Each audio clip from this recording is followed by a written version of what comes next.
International Transport Forum. Transport for Society.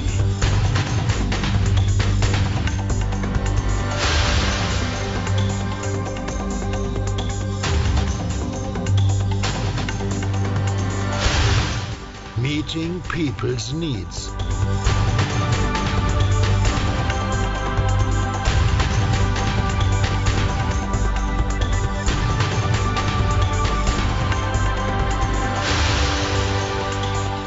Making transport safer.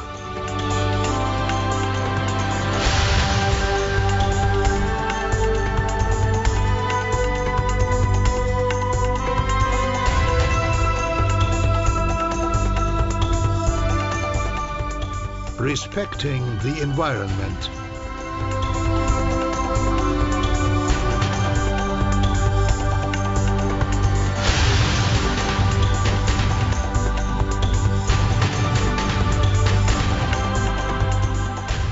Accessibility for all.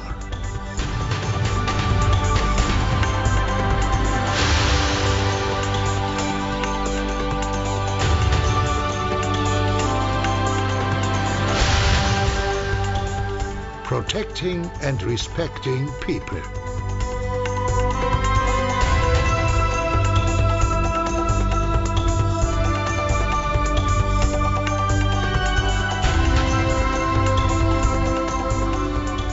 New visions for transport.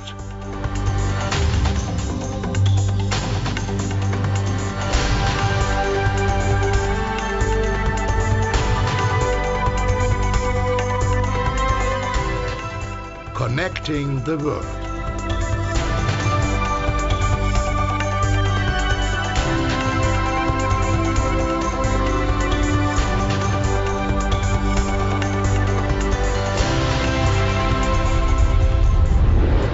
Welcome to the International Transport Forum 2011.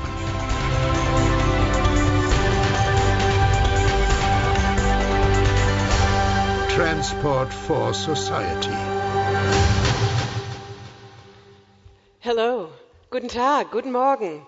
Welcome to the International Transport Forum 2011. I'm Melinda Crane, and I will be your moderator during this morning's plenary session. The title of the forum, as we just heard, is Transport for Society, and this plenary is about putting people first. People, however, don't always put transport first. They demand ever greater mobility, and yet many of us take the mobility we already have for granted. I, for example, came here yesterday from Saarbrücken via Berlin by plane, bus, foot, car, train, and cab, and in between there was also a bicycle ride. And if I hadn't been a veteran moderator of the ITF, I wouldn't even have been aware of my exemplary multimodality. For many of us lay people, transport only becomes visible when things go wrong, when there's friction, when systems don't sync, when schedules aren't met, when infrastructure shows strains, or when big projects are proposed to be built in our backyards. In many places, planners must meet ever more complex demand with shrinking resources. Over the next 2 days, we're going to be talking about rising expectations on the one hand and shrinking resources on the other. And we'll be asking, in view of both, how transport can better serve its users. In other words, we aim to make transport's use to society visible without the friction, or at least without the negative friction. Given our really fantastic lineup of speakers, I think there will be plenty of positive friction in the course of our discussions. But before we hear from them, just a few practical tips.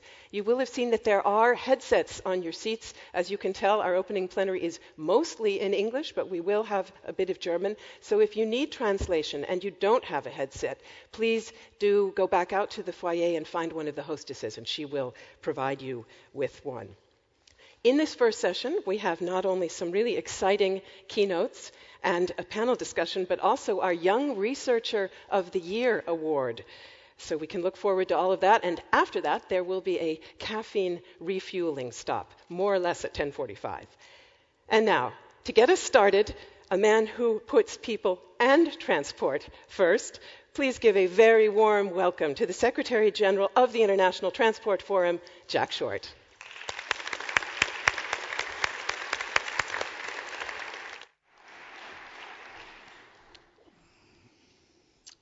Good morning, everybody.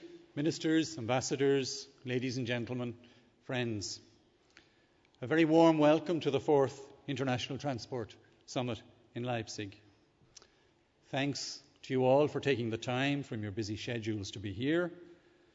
Thanks to all who have contributed to preparing this event, including our Spanish presidency, our task force, our authors, our speakers, our session chairs, and many others.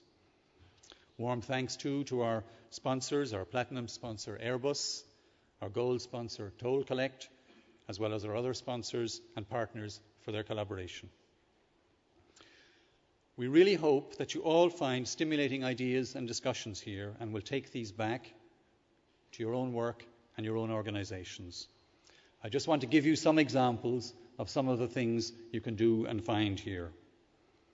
Later today, we will publish our Transport Outlook. This is our view of how the trends in transport are playing out.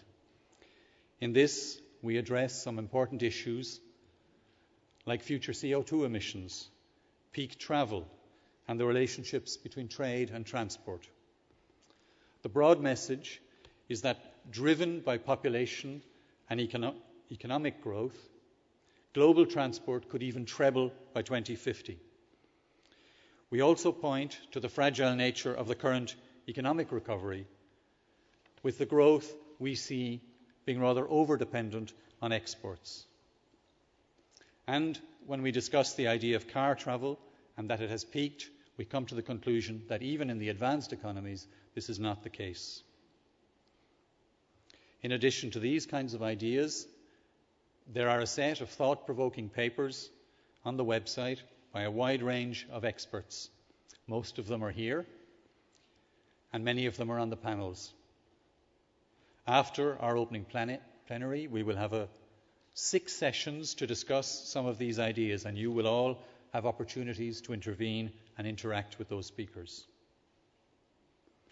We are also releasing today a Secretariat paper which summarizes much of this background material, and I think it gives also some policy and analytic ideas on the theme of our conference. Our new data are being published at this time, and you should go to our stand to see a dynamic presentation of it. Discuss it with our staff, who will be very pleased to help you. We have an exhibition, and I hope you will visit and spend some time there. We'd like to thank all the exhibitors. There's a poster session for researchers and others, and I hope you will spend some time there too. We have side events, including on gender, on biofuels, and on health, and we thank our partners for those. The political day tomorrow will include many ministers and top executives and will build on the ideas that emerge from today. Tomorrow, too, we have a very strong session of innovators with some very well-known contributors. And on Friday, we will explore the key issue of urban travel, including the role of government in providing a framework for travel in cities, including Mayor Young and many others. Well, our theme, Transport for Society, might seem rather trite. What else is transport for? But actually the idea behind it is rather substantive. It is to look at transport from the point of view of individuals, communities, and more broadly the users. Now, this is not rocket science, but it is not something that transport policy has always done well. When we examined a few years ago the successes and failures of transport policy over the previous half-century, one of the identified failures was the overemphasis placed on the supply side in transport. This refers to the strong role that the supply side actors, whether infrastructure suppliers or service providers, have played in policy development. So this event gives an opportunity to redress the balance here. I think it's also an opportunity to advance many of the user-centred policies that we've all worked on, whether it's accessibility in the broad sense, safety, service quality, reliability, and many others.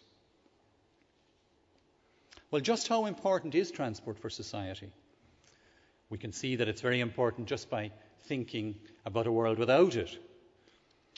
Transport is central to a modern economy. It enables citizens to participate in society and helps them enjoy life. Even if the organisation is less than ideal, we have a hard time imagining a radically different and less transport-intensive way of organising our activities. We have indicators to tell us about the weight the sector has in our economies and in our lives. National accounts, for example, show that transport activities represent about 8% of GDP in advanced economies.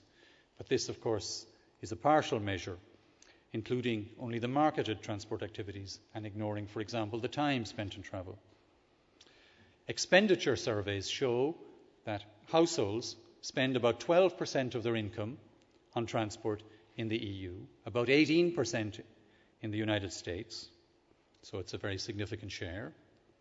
Travel surveys tell us we spend a lot of time in transport, on average about 1 hour a day in many countries, but with very large differences between households, and I think that's important because heterogeneity is key. Transport matters for all, but in different ways for different people, and therefore requires a great variety of solutions rather than just using simple averages. Research too confirms the importance of transport as a catalyst for growth, but of course it is not itself sufficient for economic growth. Now, all these indicators are partial, and grasping the importance of transport for society is indeed elusive. But perhaps this is not the right question. Should we, instead of asking how important transport is for society, not just ask how can we improve the sector so that it can make an even bigger contribution to well-being? So I think this is what the debates here are actually about. Not a defensive stance trying to justify the considerable expenditures on transport, but instead trying to work out ways we can do better. So I think that's our challenge over the next few days. So in ending, I hope I have given you a flavour of the many opportunities there are for you. I hope you will benefit from your time here. I hope you will enjoy it. And I take that you will take good ideas back with you to your home countries. So thank you very much.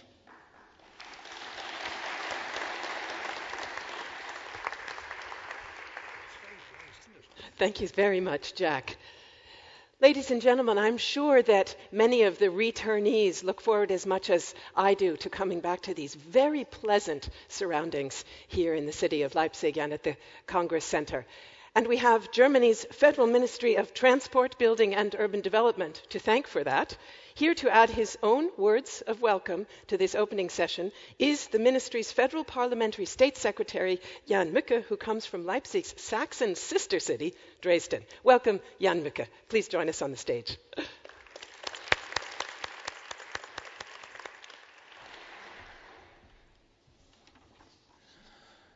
Thank you, Melinda. Secretary General, Excellencies, ladies and gentlemen, welcome to the 2011 International Transport Forum in Leipzig. It is good that we come together again to discuss the successes, prospects, opportunities and challenges, but also the difficulties and problems of the transport sector. Usually, we are very optimistic and good-humored when we participate in such conferences like here. After all, we all know how important transport, tourism and trade are. This is why in our home countries we never get tired of promoting sufficient investment in infrastructure and making transport more convenient for travelers and freight forwarders. We are convinced that we share an important responsibility. We are convinced that we fulfill an important function In all modesty, I believe I'm allowed to say this very clearly. We, the ones who bear responsibility for the transport sector, know what we are doing, and we also know why we are doing it, and we know why it is right and sensible. Nonetheless, I sometimes wonder, and maybe some of you have felt the same way, do those who benefit from a worldwide functioning transport system and well-functioning transport chains really know this too? I'm not talking about special or expert knowledge. I mean, are they really aware of the need for transport, and do they really recognize it? Do they also recognize the necessity of investments in transport and infrastructure? What I'm asking is, how present are transport and transport policy in people's lives and minds? How aware are our citizens of these subjects? This is what we need to know in order to improve the sounding board for our concerns. We also need to improve the confidence in suggestions made and decisions taken by highly experienced politicians and experts. And it is a little bit strange. People usually have great, seemingly limitless confidence in modern means of mass transport. They take the bus or train to work and trust that the connections will work, and they will be in the office, in the store, at the workbench on time. If something goes wrong, they get upset, rightly so. They take the bus or train to the airport, where they take a seat in a quite narrow aluminium tube to travel very long distances within a very short period of time. They trust in competent, healthy, well-trained and responsible bus and train drivers and pilots. And let's not forget the cruises where people put their fate into the hands of experienced captains. No matter whether in land, waterborne or air transport, if the service is not right or behind schedule, people get upset. Some of you might ask, what about individual transport? Is it right to support individual transport in times of global efforts to save energy? The answer must be yes. A sustainable development must include individual transport system. It is our duty to find ways that combine the goals of sustainability and individuality. The support of e-mobility is only one factor of many. Even pedestrians rightfully expect and trust that a good infrastructure be provided and also that it be kept in at least fairly good condition. This is true for pavements as well as for motorways. There are potholes which need to be filled in, traffic light settings which need to be optimized. Sometimes it is about old requests, some of them from many years ago, for the provision of bike paths or the construction of bypass roads. The latter quickly leads to costs in the double-digit million range, particularly in cases where all requirements for optimum noise protection are met. On all of these occasions, people complain about the railway bus companies or about politicians. That brings me to the freight transport. Here too, people seem to have unlimited confidence. They expect the discounter around the corner to have the complete range of products available every day, and of course at the same low price. And normally, they are not interested in knowing whether transport costs went up at all or not. They want their new kitchen or sofa to be delivered on time. In the middle of winter, they buy fresh asparagus from Chile and red wine, not only from France and Italy, but also from South Africa and Australia. They seize the opportunity when Japanese TVs are on super sale or when Korean computers are sold at ridiculous prices. In other words, the vast majority of people appreciate the benefits of globalization. Tourism is booming, commodity flows are constantly increasing, and the individual citizen is becoming an even more critical road user, customer, and consumer. We can only welcome this development. especially from the perspective of a federal government that is committed to mobility without ifs or buts. A government that emphasizes again and again that it wants to facilitate mobility and not impede, let alone prevent it. My minister, Dr. Ramsauer, highlights this at every given opportunity, and he asked me to convey this message to you and give his kind regards. Our citizens still do not fully understand the complexity and above all the costs of such a global transport system. To this, we must add permanently increasing prices for energy, particularly oil, which provoke anger and fury. People want a transport system that works. They want noise protection that works. They want a transport policy that is at the same time a responsible environmental policy. From politicians, they expect solutions, or at least possible solutions.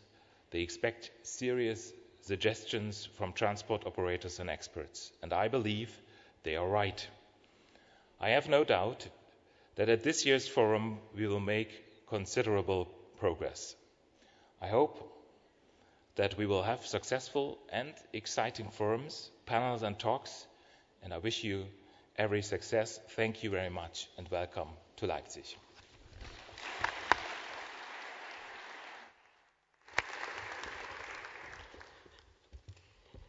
Thank you very much, Jan Mücke, and thank you also for stressing the importance of awareness of those global trade-offs, of the implications of our behavior. If we're serious about putting people first, won't it require a new global empathic consciousness? Certainly our first keynote speaker, one of the world's foremost experts on empathy, would say so. Jeremy Rifkin is president of the Foundation on Economic Trends. The Empathic Civilization is the latest of 18 best-selling books on the impact of scientific and technological changes on the economy, society, and the environment. Mr. Rifkin is a senior lecturer at the University of Pennsylvania's Wharton School and has served as economic advisor to the European Union, designing its long-term economic sustainability plan, the Third Industrial Revolution. Mr. Rifkin, it is a great honor that you can be with us today. The stage, or the floor, is yours.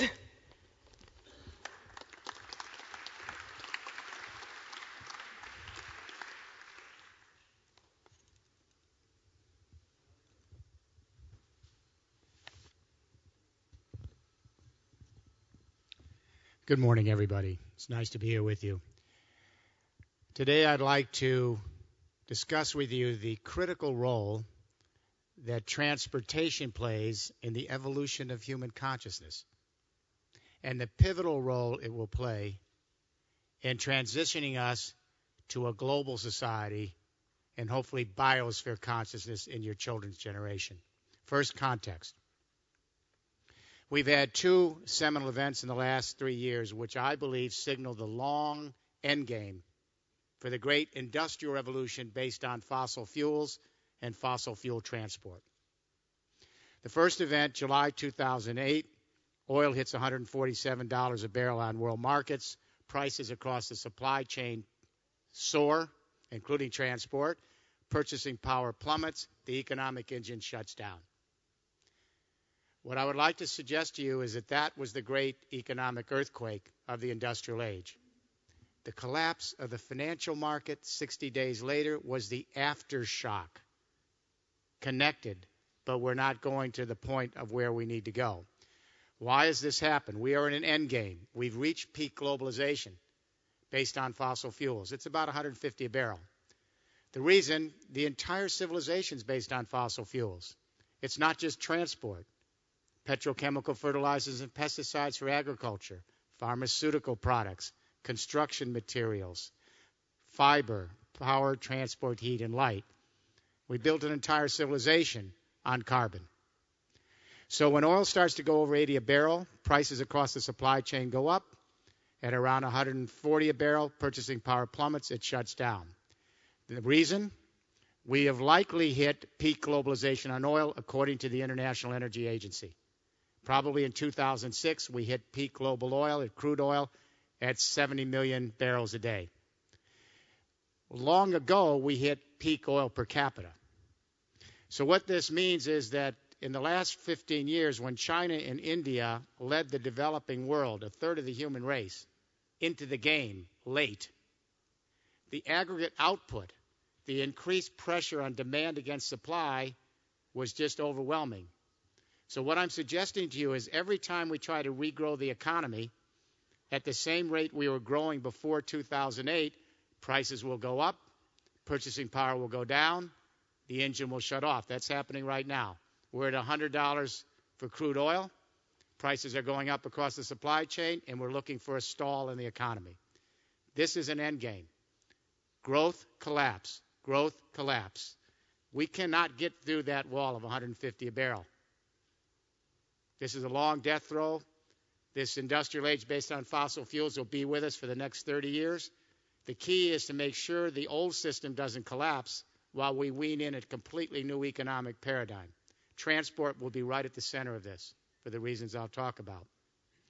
The second event, December 2009, Copenhagen, 192 leaders come together from around the world to deal with the entropy bill for the industrial age. You cannot escape the second law of thermodynamics. It makes for the rise and fall of civilizations. So our scientists say perhaps a 3-degree rise in temperature in this century. It could go higher. But 3 degrees takes us back to the temperature on Earth 3 million years ago in the Pliocene, different world. Our scientists say that the change in the hydrological cycle may be positioning us for the beginning of a mass extinction event. We may be there. We have had 5 waves of biological extinction in the last 450 million years. 5 wipeouts. Every time we had a mass extinction, it took 10 million years to recover the biodiversity we lost. As my wife says, we're not grasping the enormity of this moment. So our scientists say we're in the early stages of a mass extinction event again. We could lose on the upside, and I want every parent to hear this, 70% of all the species of life on this earth as early as the latter part of this century. So what do? Peak globalization for fossil fuel-based industrial era. We're now in real-time climate change paying the bill for the industrial age. What do? We need a new economic vision for the world. And we need a new economic game plan for that vision that's practical, that can be implemented in less than 40 years, that can be implemented as quickly in the developing world as the developed world, and that will take us to biosphere consciousness. So we need to step back and ask the question, how do the great economic revolutions in history occur? They occur when 2 things happen. First, when we humans change the way we organize energy. We've had many energy regimes through history. When we create new energy regimes, they make possible much more integrated, complex civilizations. But then they require communication revolutions to manage them. When energy revolutions converge with communication revolutions, when they merge, they change gestalt, they change temporal spatial orientation, they change consciousness, and they change our transportation patterns. And the transportation patterns actually allow us to change our consciousness. I'm going to give you an example. But first, let me put a frame here. For 200 years, we have misunderstood the evolution of human consciousness. Our Enlightenment philosophers said, well, human beings are born with a basic biological drive for aggression and competition. We seek autonomy, material self-interest, and individual utility in the market. We now realize they got it wrong, but unfortunately we imprinted that idea about human nature into our schools, our business models, and our governance. In the last 15 years, our evolutionary biologists, our neurocognitive scientists have opened up whole new doors about what human nature is about. It turns out that we are the most social creature. We have the largest neocortex. And our scientists have discovered that built into our neural circuitry is empathic distress. And that is, for example, if a spider goes up your arm and I'm watching it, I'll get a creepy feeling as if it's going up my arm. Crocodiles don't do that. So we have built into our neural circuitry the ability to empathize, to actually feel another being's experience as if we are feeling it ourselves. Empathy is the social glue that allows increasingly large units of people to identify and have solidarity. And as we'll see in a few minutes, it's transport that allows us to annihilate time and space so we can integrate in these larger social units. Example, every forager-hunter society in history, the energy regime was the human body. We had not yet developed animal power for transport or sailing ships. So the body was human energy, and every forager-hunter society created oral language to hunt, to forage, and to groom. Consciousness was mythological, without exception. And empathy, the basic human drive, only evolved to blood ties because transport was limited to the walking feet, no animal power yet. So one would empathize with blood ties, but if you were in the next tribe, over there in the next mountain range, you were a non-human. When we went to the great hydraulic civilization in Sumeria, Mesopotamia, we created these very elaborate centralized irrigation agricultural systems. We indentured thousands of men to build the canals. We created dikes, royal granaries, and then we had to put in royal roads and the first transport. So stored sun in grain was our energy, the stored sun in photosynthesis in barley, wheat, and rye and rice. This was so complex, these hydraulic civilizations, we had to create a communication revolution to manage them. Cuneiform, writing. And everywhere we see these great hydraulic civilizations, the Middle East, the Indus Valley of India, China, and Mexico, independently people create some form of writing to manage this centralized agriculture. And we went from mythological to theological consciousness. All the great religions were formed back then. And empathy extended from blood ties to a new fictional family, religious ties. Now all of a sudden all Jews think of Jews as brothers and sisters, but they're not blood related. First century Rome, Christians see other Christians as brothers and sisters and kiss on the face, but it's not blood related. The key that brings people together in more evolutionary ways is transport. As we are able to develop animal transport and sailing ships in these hydraulic civilizations, we could bring more people together across from blood ties to fictional families and integrate them in larger units so they could empathize in broader ways. 19th century, another convergence of communication energy. Printing became very cheap with steam power in the 19th century. We introduced public schools, mass literacy, and we created a cognitive mind that was print-oriented to organize coal and steam power. And we went to ideological consciousness, the Enlightenment. And empathy extended again. It evolved from blood ties to religious ties to something called national identity. It's a fictional family, but now all of a sudden there's something called Germany. There was no Germany before this, but there were just a lot of principalities, a lot of languages and dialects. And now all Germans think of other Germans as brothers and sisters and empathize, but maybe not with the French. The French think of each other as brothers and sisters and empathize, but maybe not with the Italians. And it's transport, the railroad, along with the telegraph, that allowed us to consolidate time and space so people could communicate, transport themselves and their commerce, and become integrated in these larger fictional families. 20th century, second industrial revolution. Centralized electricity, the telephone, becomes the communication tool to manage the auto era, oil, and suburban rollout. We go to psychological consciousness. We think therapeutically. Grandma couldn't think psychologically. She could think ideologically and theologically and mythologically, but she couldn't think psychologically. And empathy evolved again to associational ties. And it's the critical transport of the 20th century, the automobile, jet travel, that allowed us to consolidate time and space so we could extend empathy in a more cosmopolitan manner to broader, more inclusive communities. So travel and tourism is the largest industry in the world today, and we have people who connect with each other across time and space and can empathize in broader fictional ways. This second industrial revolution is clearly on life support. Fossil fuels and uranium are sunset energies. The technologies based on them, like the internal combustion engine, have exhausted their S-curve. And the whole infrastructure based on carbon is now too costly from an entropic point of view.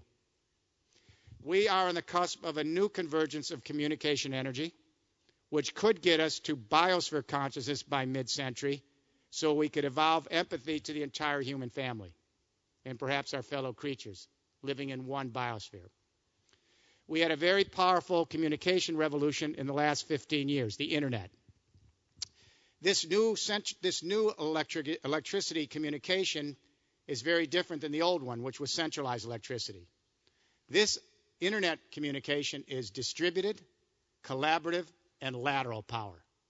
So in less than 15 years, which just amazes me, in less than 15 years, we now have 2 billion human beings that can take a little tool in their hand and send their own video, audio, and text to each other at the speed of light.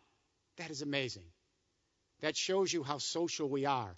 If we are truly an aggressive, competitive, autonomous, materialistic-seeking creature, why would we develop more and more elaborate energy and communication revolutions to include ourselves in larger fictional families? We would have stayed in very small units. This internet revolution is now converging with a new energy regime, distributed energy. When distributed internet technology organizes distributed energy, we have a powerful third industrial revolution. Transport will be right at the center, as I will explain, and we go to biosphere consciousness, maybe, if we're lucky. I'm not naive. I'm an old guy. I've been around for a long time, and I know how difficult what I'm about to say is for us to achieve. It'll be up to all of you in the transport industry to secure this for us. So let me outline this. What are distributed energies? Elite energies we know. Coal, oil, gas, uranium, they're elite. They're not found in the backyard. They require big military and geopolitical investments to secure them, massive capital flow to organize them, and they're top-down. And they create an entire economy that's vertically scaled top-down. Distributed energies. The sun shines all over the world every day. The wind blows across the planet 24 hours a day. There's a hot geothermal core of heat underneath this earth till kingdom comes.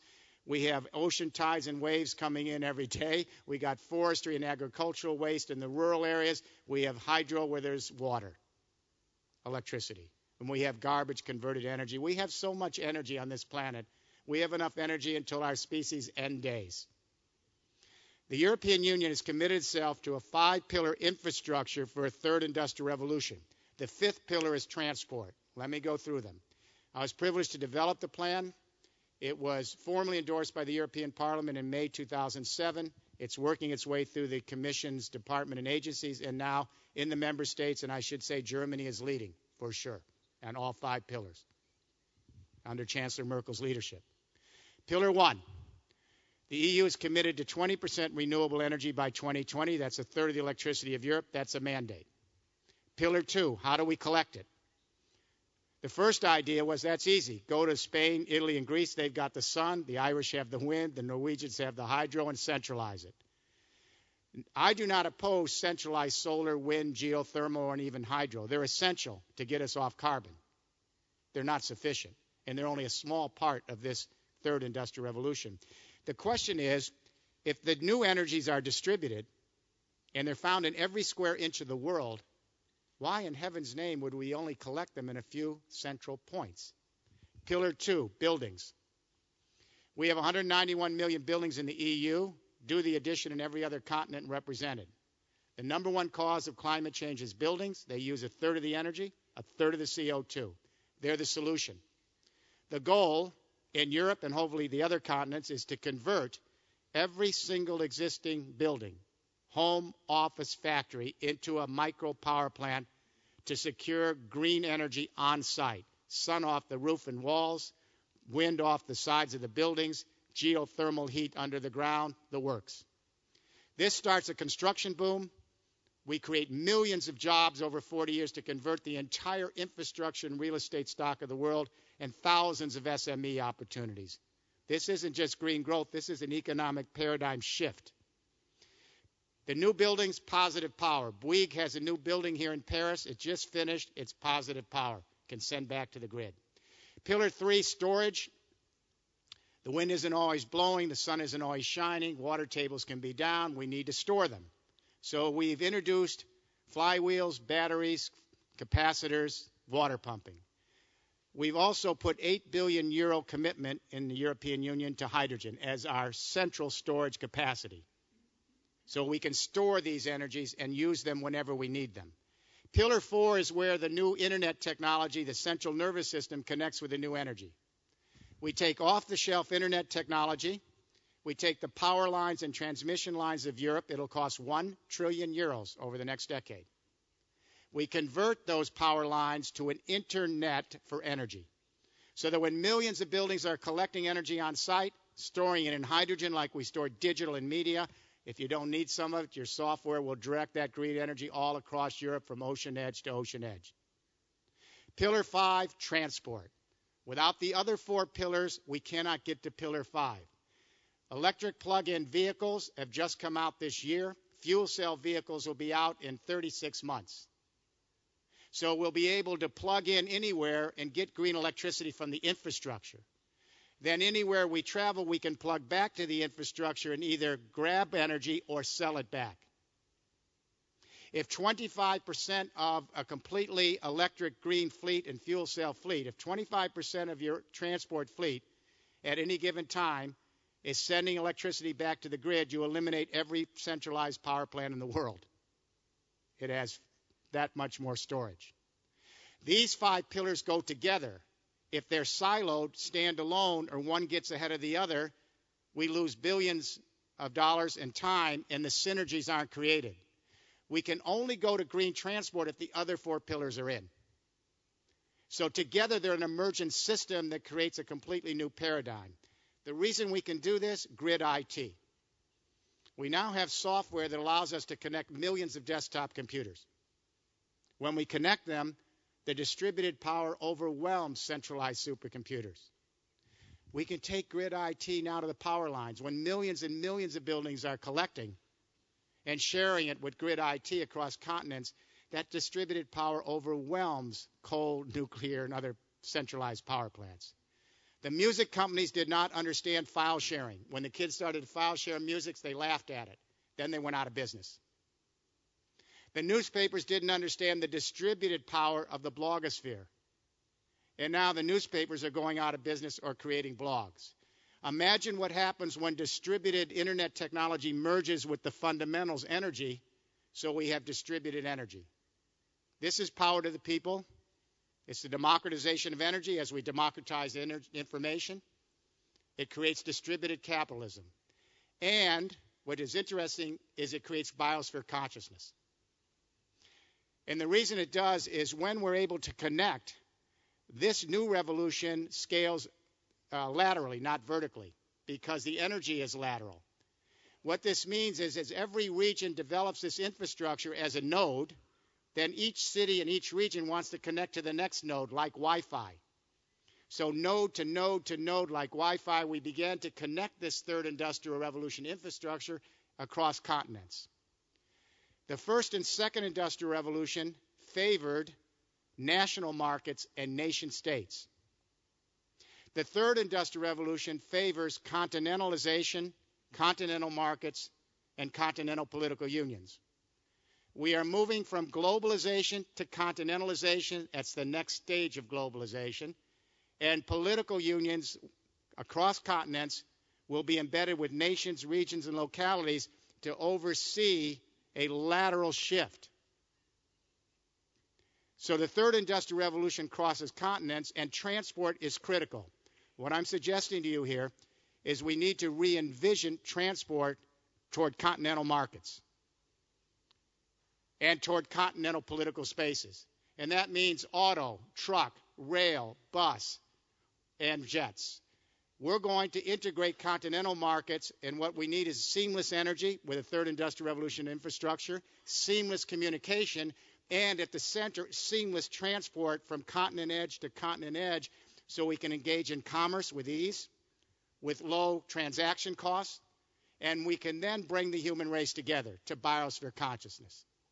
Because when we broaden our sense of who we are, not just blood ties or religious ties or national ties, they're all important, but we begin to think of ourselves as part of continents and continents as part of a biosphere, it changes the wiring of the brain for our kids.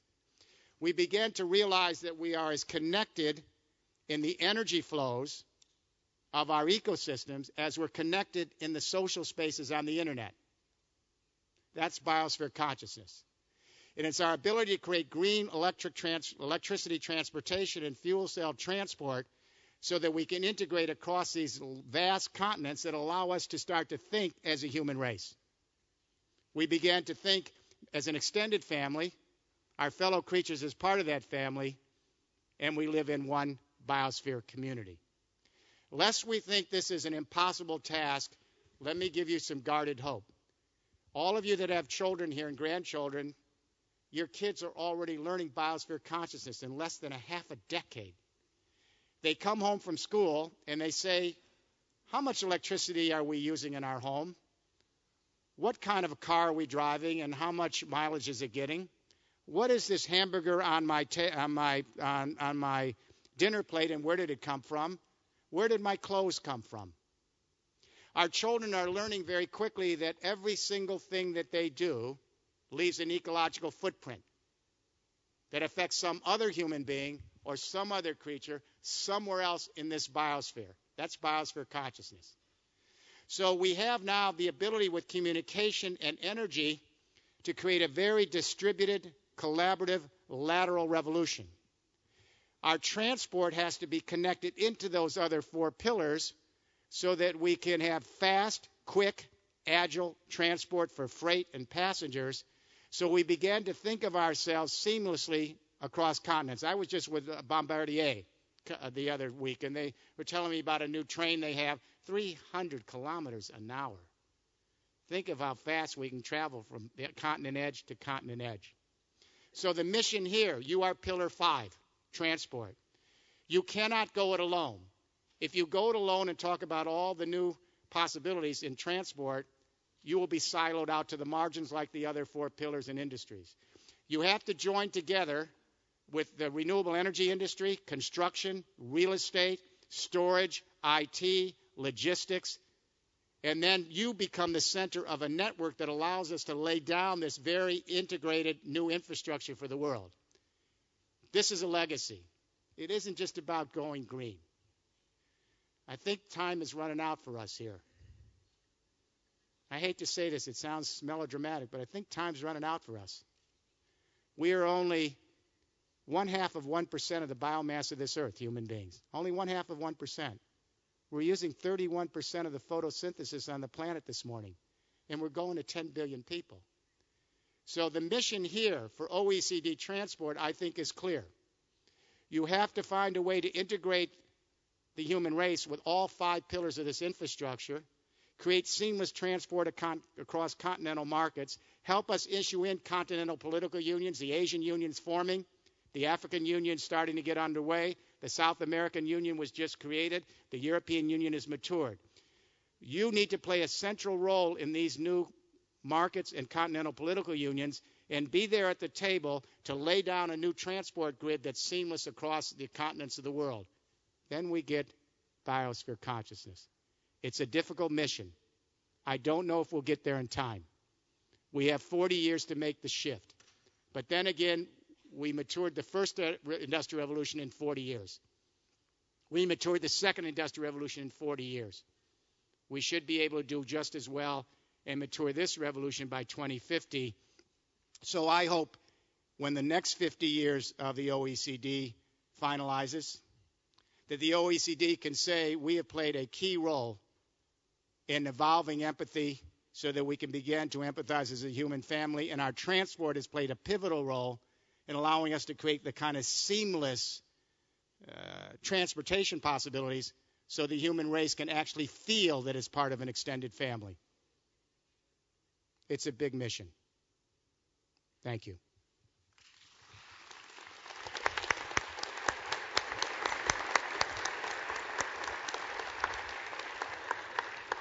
Jeremy Rifkin, thank you very, very much for that fascinating discussion.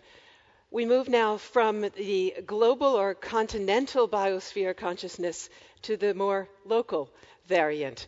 Our next keynote speaker did his utmost to put people first during his 3-year term as mayor of Bogota, Colombia. Enrique Peñalosa helped transform the city by giving priority to children and public spaces, by restricting private car use, by building hundreds of kilometers of sidewalks, greenways, bicycle paths, and parks. That model has influenced policy in many cities throughout the world. Please give a very warm welcome to Enrique Peñalosa, the President of the Board of Directors of the Institute for Transportation and Development Policy. Welcome.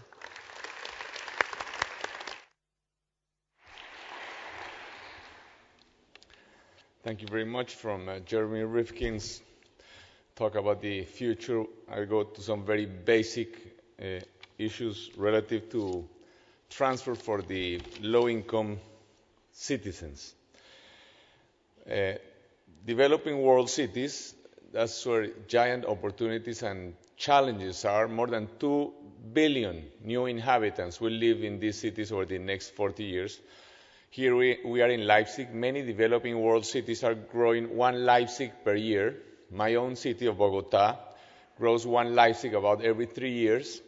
So the challenges are enormous. And this different reality in terms of economic development, because even for Bogota, for Colombia, which is not the poorest developing country, it will take us about 100 years growing at very high growth rates, 5-6%, to reach today's Germany's income per capita. So it's a different reality.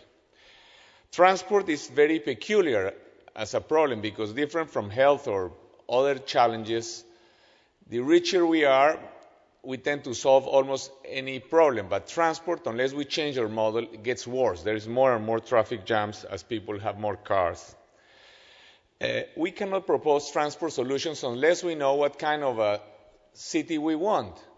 Because it's very different if what we want is to be like Houston, or rather than if what we want to be is more like Amsterdam. So, and even before that, even before we know what kind of city we want, we have to know how do we want to live, because finally a city is only a means to a way of life. So actually what I will try to tell you today, you who are transport experts, is that maybe this has more to do with politics than with technology in many instances.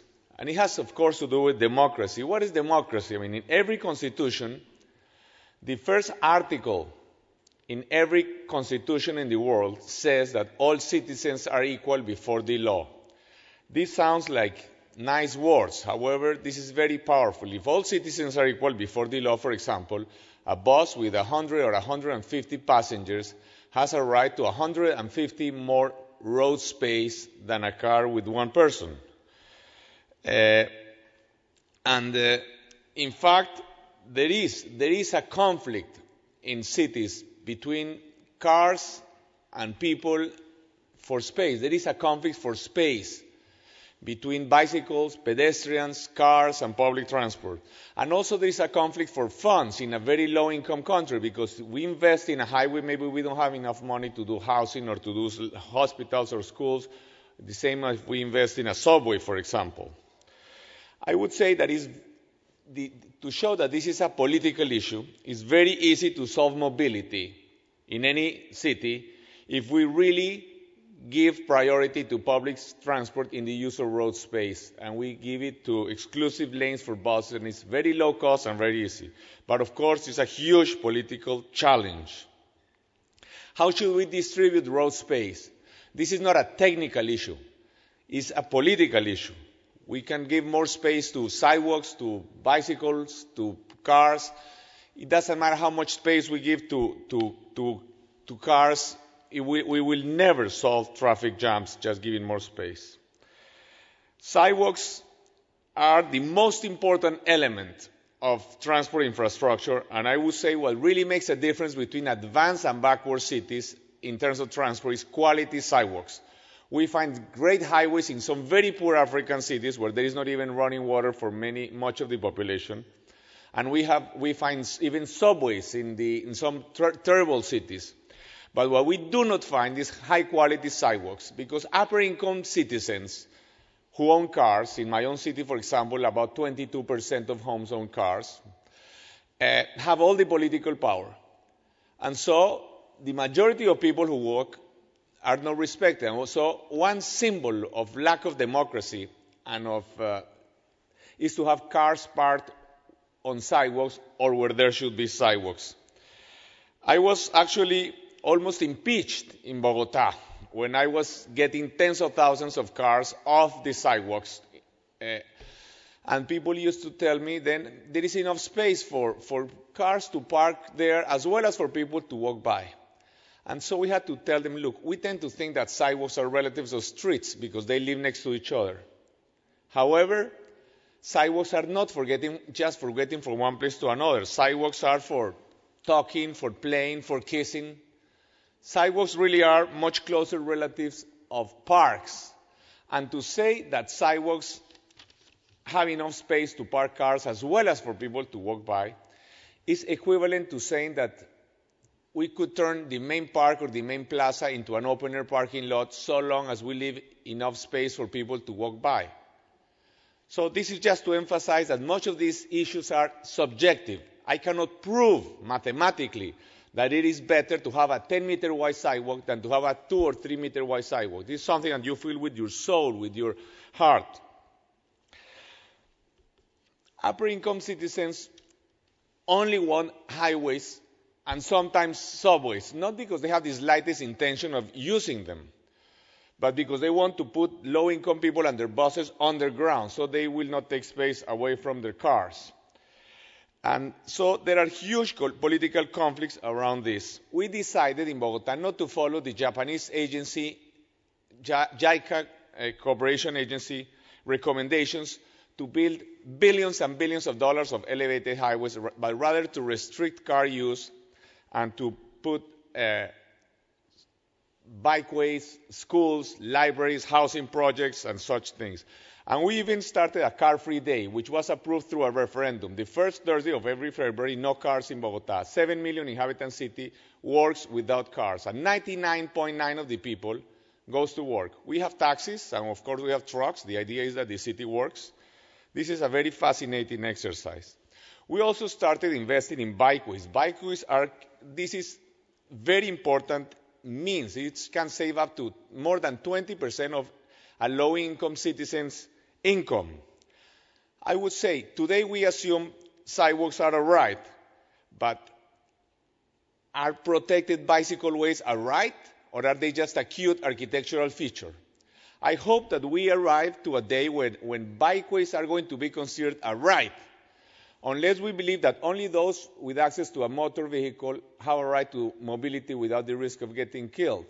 So this issue of rights is a very interesting thing. We also started to do, besides doing, Bogota now has more than 500 kilometers of bikeways, and still we need much more. We went from 0 to 5% of the population using bicycles, about 350,000 a day, still too little. But we also did some different concepts, like highways for bicycles, like more than 60 kilometers of roads just for pedestrians and bicycles. And this is a very powerful symbol. A protected bicycle way in a low-income city is also a symbol of equality, which shows that a citizen on a $30 bicycle is equally important to one on a $30,000 car. I would say that protected bicycle ways are a symbol, and also they increase the social status of cyclists, which is something extremely important. Now, buses. We copied Curitiba's model of using buses more like trains or subways than like buses, with stations and exclusive lanes and so. And of course, in order to increase the social status of buses, we also gave it a name, the Transmilenio, so as to make it a little sexier, because buses have lost a lot of sex appeal over the last few decades. And transport, you know, has a lot to do with status anywhere in the world. And also, this is a very powerful symbol of democracy. Whenever you have a traffic jam with cars, the upper income people's cars are in a traffic jam, and the buses zoom by, it's a very powerful symbol of democracy, which really shows that public good prevails over private interest. But this is not just a matter of symbols. Transmilenio is moving more passengers our direction than almost all subway lines in the world, except for a dozen. It moves more than 47,000 passengers our direction, and we are certain that it could move even more. This kind of system, I would not say, is the best, but is the only possible means to solve mass transit in a developing world city. Even if we do a few subway lines, of course subways are wonderful, except the problem is that it's very expensive. A subway, underground subway, like in Sao Paulo, is costing more than $250 million per kilometer, while a very high quality BRT can cost $10 million or $15 million per kilometer, including the car lanes and improved sidewalks and all kinds of things. So no developing country today moves more than 10% of its population by rail. Only Mexico City, which moves 11% or 12%. So I will just end, because this is a huge political discussion, of course, because even though we only have 20, 30% of people who own cars, they are the ones who have all the political power. So it's very, very difficult. Moreover, if we really are going to give public transport priority, I would say, why put public transport users underground and instead of giving them the view of the city, light, and all of these things? Of course, again, I will just end proposing to you, let's imagine that we had an earthquake or some kind of natural catastrophe and we would only have fuel for 5% of the population, for 5% of the vehicles in a city. To what vehicles would we give this 5% of the fuel? I am sure we would give the fuel to trucks and buses, because otherwise a city would collapse. A 10 million inhabitant city or so, it would collapse. It's a matter of survival. It's a matter of democracy, but it's not only a matter of democracy, but of survival. Now I will ask, let's imagine what is scarce is not fuel, but rather it's space. To whom should we give space? So I believe that we have many possible solutions to mobility. But in low-income countries, where it is a matter of survival, either we invest in a subway line, which is wonderful, and if we have the funds, we'll do it, but the alternatives are schools, housing, hospitals, parks, and so on. But there are solutions, which of course are politically difficult, but are clearly solutions which have shown to work. Thank you.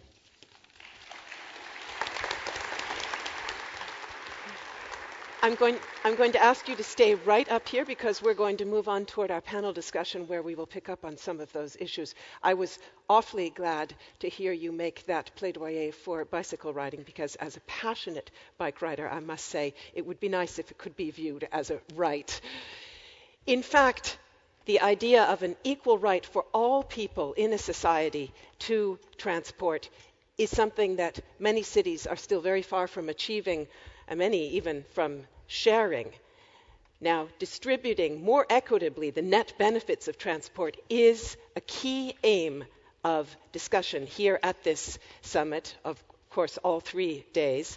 And our panel that we will now have is very aptly qualified to begin talking about that issue. I'd like to ask each panelist now to come up to the stage as I introduce him or her, starting with John Porcari. He is the United States Deputy Secretary of Transportation with responsibility for the day-to-day operations of 10 modal administrations and the work of more than 55,000 DOT employees, both in the US and overseas, a very, very wide range of responsibility for Mr. Porcari. And he previously served 2 terms as the Secretary of Transportation for the US state of Maryland. A warm welcome to you, and if you would just sit from the second chair from the left. Yeah. Tim Leunig is a prize-winning economist and a professor at the London School of Economics.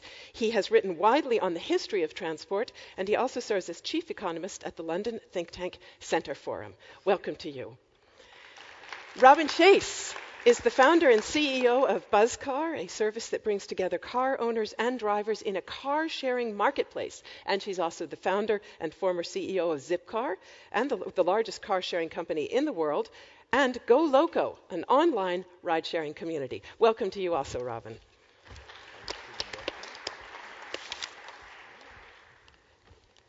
And I'd like to start out with John Pocari and simply ask, where is the U.S. at the moment in terms of putting people first in the transport area? Well, Melinda, putting people first starts with an acknowledgement that if you make under $40,000 a year in the United States, you're spending more on transportation than you are on housing. It's your number one expense. And if you look at it from that perspective, we need to think about transportation as a means to an end, not an end in itself. Transportation as an enabler for economic development, for quality of life, for sustainability. That's the framework that the Obama administration has for transportation. It also means putting people first means increased investment in transportation. We clearly have underinvested in the future. If you look at the demographic reality in the United States in 2050, 39 years from now, kind of the day after tomorrow in transportation planning terms, we're going to have 100 million more citizens in America. Virtually every one of those 100 million citizens are going to be in our existing urban areas. That's like adding California, Texas, Florida, and New York to our population base. So it means we need to rebalance our transportation priorities. We need to offer more in terms of choices. It means that both from the funding side and programmatically, that we have to have much more of a diversity in terms of transportation. Think about it this way. If you look at the transportation infrastructure either in the United States or throughout the world, and if we're honest with ourselves, you know that it was conceived and designed and paid for by our parents and our grandparents. And then look at what the needs are for the next 50 years. And again, if we're honest with ourselves, we know that we're not meeting the needs of our children and our grandchildren and our great-grandchildren. And putting people first means more choice, different balance in transportation, realistic funding options, and listening to the priorities that people give us. Thank you. Tim Loney, we heard from both of our keynote speakers about the crucial role that transport can play in improving quality of life. Now, notwithstanding Jack Short's admonition that we shouldn't devote too much time to the subject of how important is transport, I would like to pose the question to you because you've done empirical research in the area. How central is it for individuals and communities? Well, I got a sense of just how important it is and isn't last night when I missed my connection at Frankfurt and there were no hotel rooms within 2.5 hours and I thus had to sleep on the floor at Frankfurt Airport. And what I discovered was it's not something I'd recommend to any of you, but it isn't the end of the world. Transport has to be good enough, but it doesn't really have to be much better than that. So if we take somewhere like Geneva or a well-run Swiss city, the transport system is beautiful. Everything is on time, it's spacious and wonderful. And are people flocking to live in Geneva? No. They're flocking to live in London and New York, where the transport systems, frankly, with all due respect, are an embarrassment. JFK, London, Heathrow, nobody wants to go there. The tube in London, the underground in New York, they're a nightmare. But these are the cities that are really attracting people. Transport has to be adequate, it has to get you from A to B, but it really doesn't have to be gold-plated. It doesn't have to excite transport people. Buses really are just about as good as subways. And I think that's something we always want to bear in mind. Value for money matters tremendously to taxpayers and to users. And frankly, so long as you get from A to B, that'll do. Do you think, if you permit just one follow-up question, do you think that we have the economic evaluation tools that we need to measure transport's role, particularly in contributing to the reduction of inequality? Well, we're very good at doing ex-ante surveys of transport. Every time someone proposes something, there'll be an ex-ante study. They'll hire well-paid consultants to write the answer they want to hear. But what we're much less good at doing is ex post evaluations to say, was the ex ante evaluation correct in the first place? And I think if there's one analytical area that governments and people like the OECD should spend more time on, it's ex post studies of the efficacy of transport, whether it's with respect to inequality or any other measure. Thank you. Robin Sheets, talking about efficacy, do shared platform mobility solutions of the kind that you are talking about, are they really efficacious in putting people first, or do they, in a way, simply perpetuate the dominance of the automobile? If we think about this urbanization, we know that we have to use space, as has been pointed out, efficiently, and the vehicles themselves efficiently. The way we have structured cars today is that it's one owner, one parking space, and 3 parking spaces to a car, which are used 22 hours a day, tops. So it's incredibly inefficacious. Is that a word? Inefficient. Shared vehicles, I think, really transform the equation, because now we can have 30 to 50 people using that one vehicle, using that one parking space.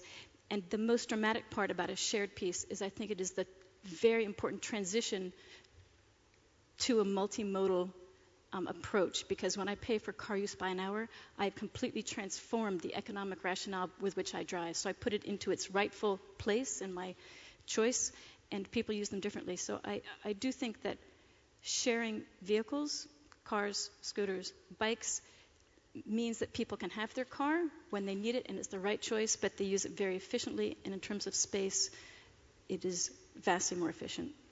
I'd like to put my next question to both Mr. Peñalosa and Mr. Porcari, starting with you, Mr. Peñalosa. American cities, both North and South American, are, of course, famously car-centric. Is it really possible to retrofit them to make them more human-oriented? Well, actually, Latin American cities are very different than American cities. For example, and they are much more dense, which is the most important issue, much more compact.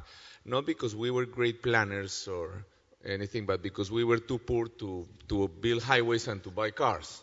But the fact is that, for example, Bogota today has about 220 inhabitants per hectare.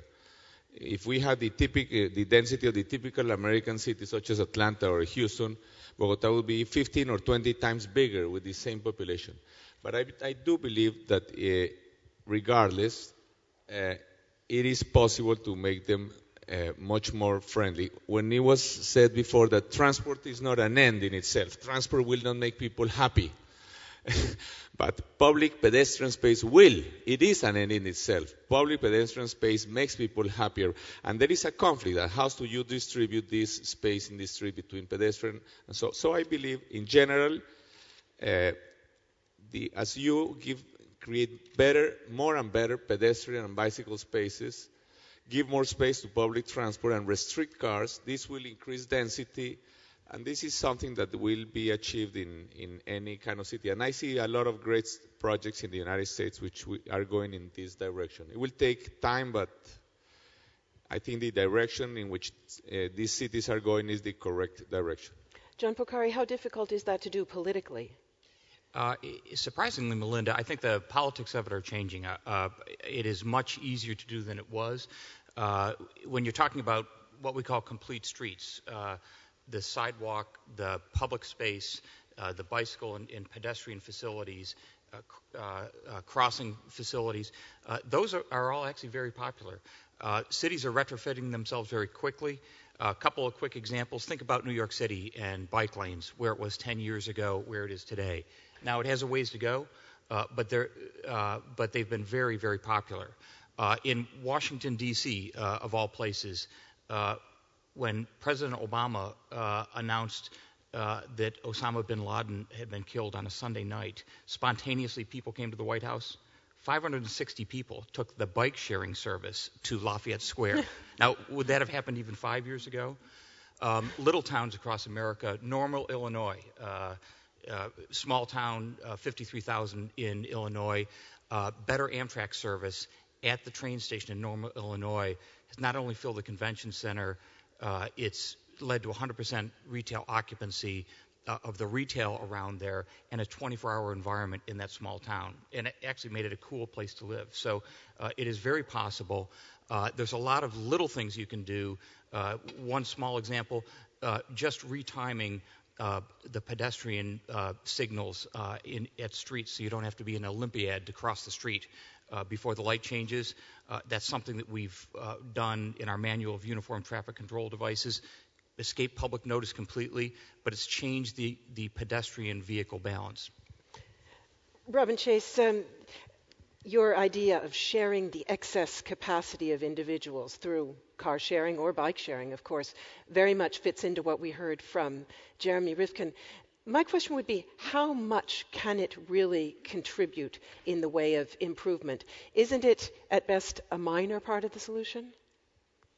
If we think of the way these assets are used today, here, if I look at Zipcar, which is now 11 years old, and we look at their data, they have 560,000 people using 8,000 cars parked in 8,000 parking spaces, and that has taken away the need for 330,000 parking spaces, and 112,000 cars aren't needed to support those individuals. But I think that is tremendous and incredible for a city's use of space. But even more important when we think about CO2 emissions is that those individuals drive about 80% less than they would if they owned their own car. So really the real win is this changing economics of car use, that when I have to pay it in a variable and overt way, I completely transform it. Just adding one more piece to this glue between what Jeremy said and what I've been thinking about is he talked a lot about distributed systems and using technology, and I think we are at a place where I'd like to see individuals' excess capacity, their own cars that are sitting and packing cities, to be able to let those become shared cars and used by people.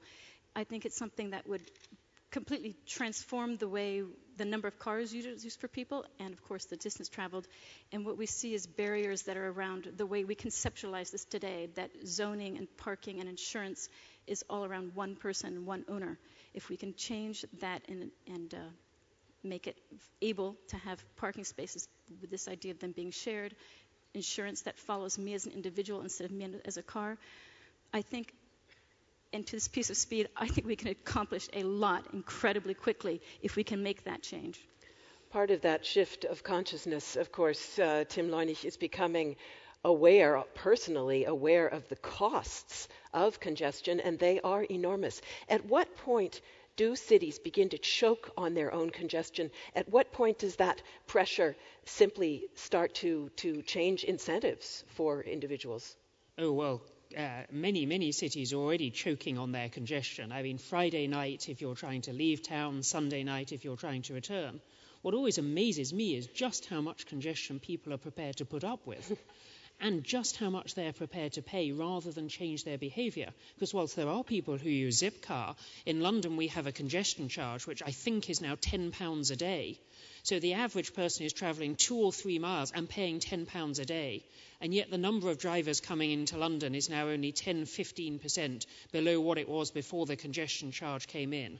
There are an awful lot of people out there who seem to be willing to pay through the nose to drive into central London, where parking is £28 a day, in order to sit in a traffic jam, in a city where the underground system moves 1 billion people a year, the buses move even more, and yet they still use their cars. So as I say, to me the surprising thing is just how much we're prepared to suffer to sit in jams. Ladies and gentlemen, I'd like to come in just a moment to you and ask for audience questions, but one last question to our two politicians before I do that. So do start preparing your questions, and we have some hostesses with microphones who will bring the microphones around to where you are sitting. As I say, one last question to Mr. Peñalosa and to Mr. Porcari. Is there an inherent bias for policymakers toward transport solutions that involve new hardware, more hardware, because that is seen as creating jobs? Mr. Peñalosa? Well, in each society, the pressures are different. Maybe where there's a big car industry, there is a big pressure to, or rail industry or something. In our society, we do not have very large car manufacturing, minor, and we do not produce rails yet. I would say there is a, I don't like the word, but it's like a class conflict. Because really, actually, the upper income citizens, middle and upper income citizens, actually, in developing countries, this is not just Colombia, all over they go to private hospitals, use private health, private schools. They even don't even use the parks very much. They go to country clubs, to country houses. So almost the only thing they need from government is roads, not to have traffic jams. But these people are very powerful because so the pressure is huge on government. There is a huge political pressure on government in order to create more space for cars. And as I mentioned before, also sometimes for subways, not in order to use them, but in order to have more space for cars above ground. So there is less buses. So, I believe there are many possible solutions to these things. I believe that, as Robin was mentioning, people need cars.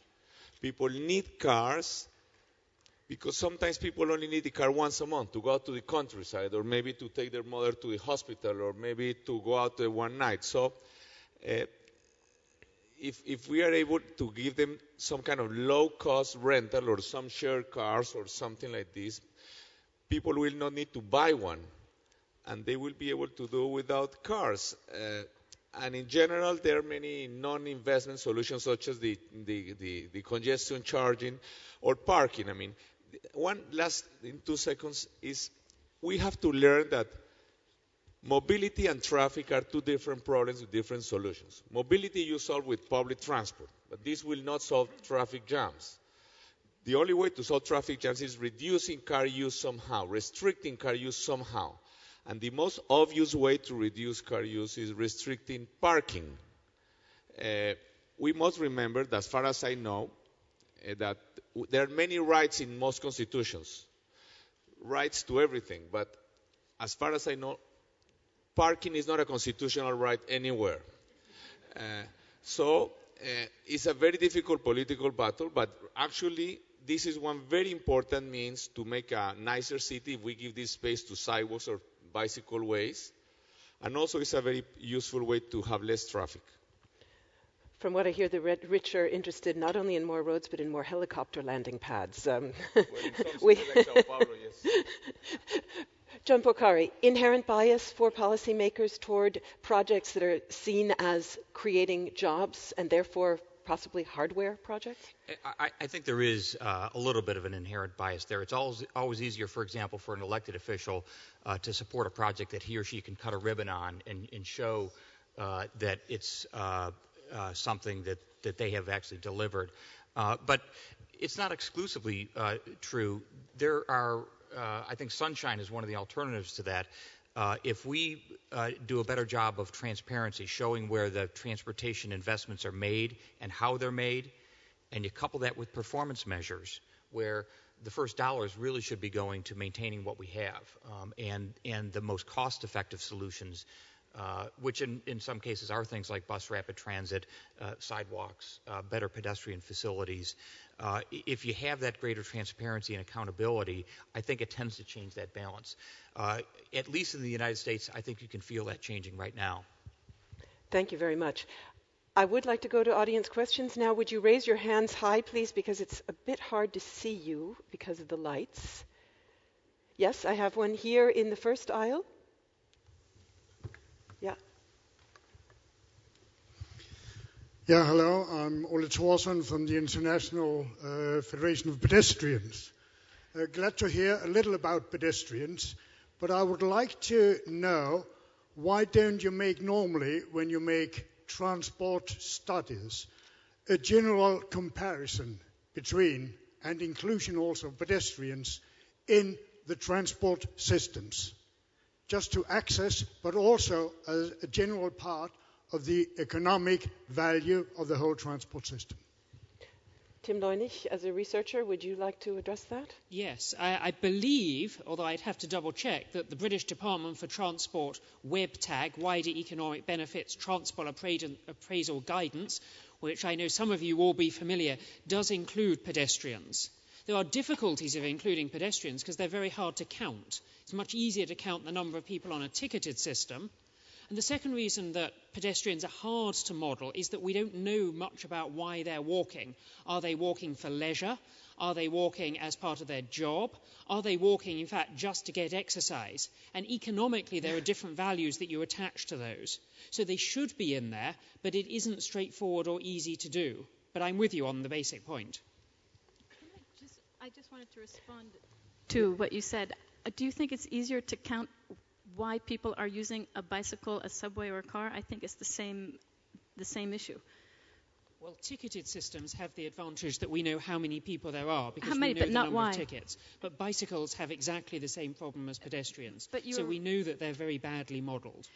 But you were remarking that the intention of the trip was unnoted, and I think that is difficult, and it's difficult across all modes, not just pedestrian. We can look at things like rush hour. We know that people travelling at rush hour are much more likely to be travelling for work. We know that people in business class are much more likely to be on their firm's business, etc. So there are more established methodologies on those than there are for people walking. I have a question in the first row. World Conference on Transport Research Society. I wanted to draw together two strands from the keynote papers. Jeremy Rifkin tells us that we're empathetic, but we all know that we both have an empathetic persona and a selfish persona, and it's the selfish persona that says no to congestion charging or wind farms or other restrictions. Enrique Peñalosa says that the political decisions are crucial, but we all know that many politicians fear that selfish persona and won't pursue positive policies for fear that they will be out of office. So how do we encourage politicians to have the vision and the commitment to champion the policies that our empathetic personas know that we should be pursuing?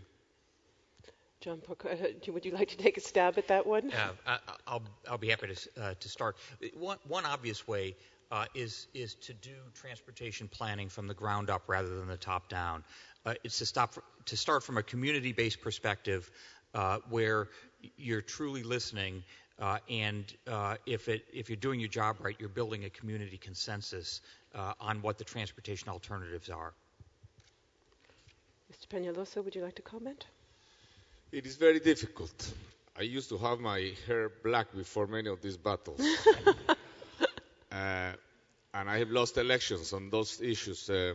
But I believe that the only real solution is if people are convinced of a shared vision that is better than the present vision. It's the only one. A politician may give some suicidal fights here and there and advance society a little farther, but still the only real solution is that society gets convinced.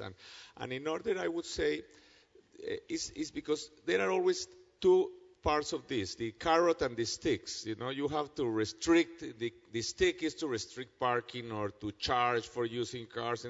But the carrot part is also to make much nicer sidewalks, much better bikeways, much better public transport.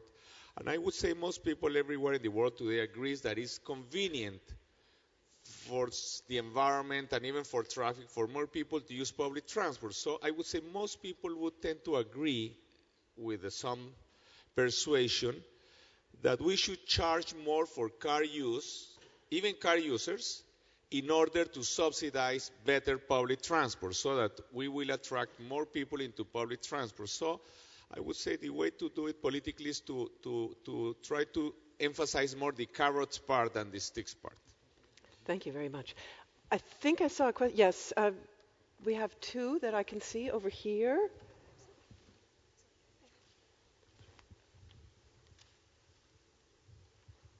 Good morning. I'm the director of an NGO that's working with cities in Turkey.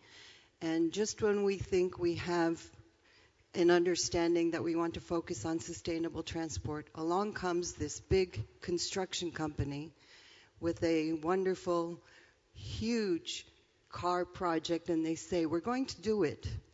It's going to be BOT. It's not going to cost the city a penny. And what we find is that the politicians are jumping to do this. So this is becoming increasingly a bigger and bigger problem for us.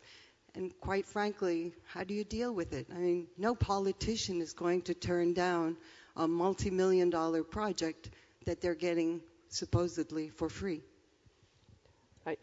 I see both Mr. Peñalosa and Mr. Leunig nodding their heads. Would you like to start out with a brief answer, and then we'll go to... I believe like Turkey has a similar income per capita as Colombia, and the same issues are there. These BOT projects are extremely dangerous because they get together some of the most powerful members of society, the bankers who want to finance these things, the big construction companies who are interested in building these things, and often they are experts in bribing people in government and things like this, and the upper income citizens who want more space for cars.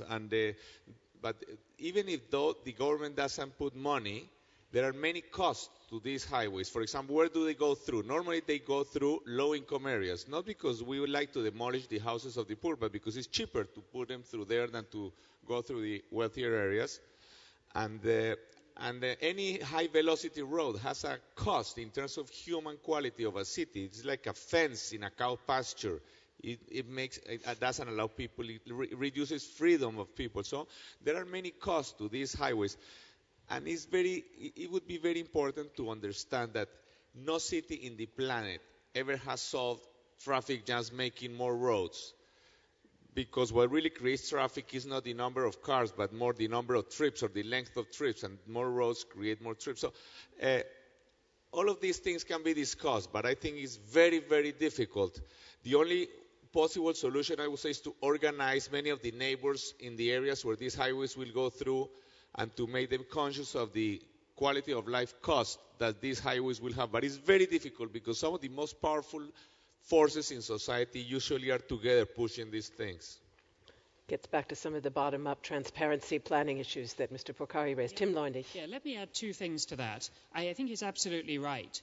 When you build more roads, you get more trips. And since in most countries we tax petrol, gasoline, etc., that means more money for the state. So the state will often have an incentive to allow road building. Whereas in contrast, when you get more people travelling on the bus or the subway, etc., it often requires more subsidy. So there will always be a group of people who aren't that bothered either way about the environment, etc., who are keen on roads. And that's why if you want a non-road-based system to have priority in cities, you do need visionary politicians and you do need NGOs to keep banging away day in, day out about the alternative that they would rather see.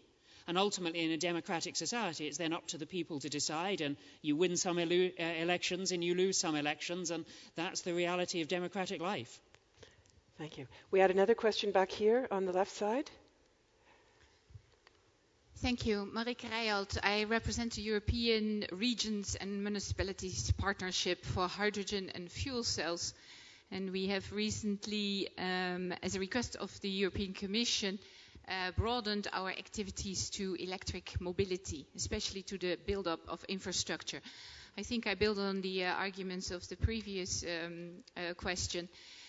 What in the other areas of the world, I'm looking at two speakers from outside Europe, is the link, a suitable link with energy infrastructure development and transport infrastructure development, especially in relation to electric mobility, where we see an increasing interest of the bigger energy companies?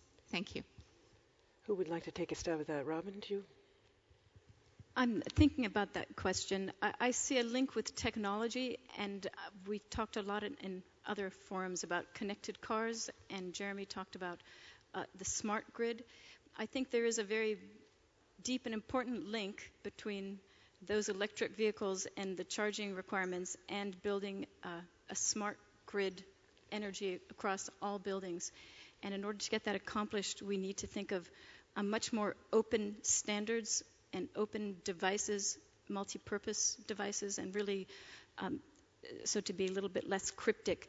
Today, we're thinking the transportation sector, or for electric vehicles, that it would be a special box in those cars that's connecting to the grid.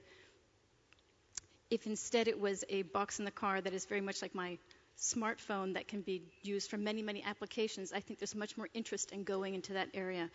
I was just at a conference last week, and we were talking about electric charging stations and how much it was going to cost the state, the country, to do it. And this was, I should give them credit, BMW had done a survey among its users of this electric vehicle who'd had the electric vehicle for 5 months.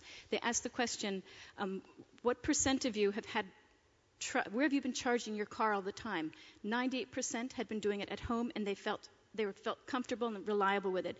Then the next question was, what percent, who among you think that the government needs to build more charging stations? And 70% said yes. So it was this really ironic that they felt that the government should be building stations, yet they felt completely comfortable with the station at home.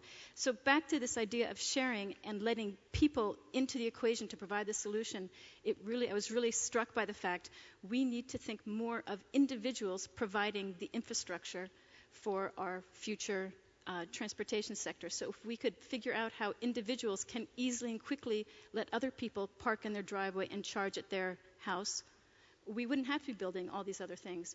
But right now, we've made it very hard. So it's the same concept. I think individuals should be able and invited into the solution equation for building charging stations, for buying electric vehicles.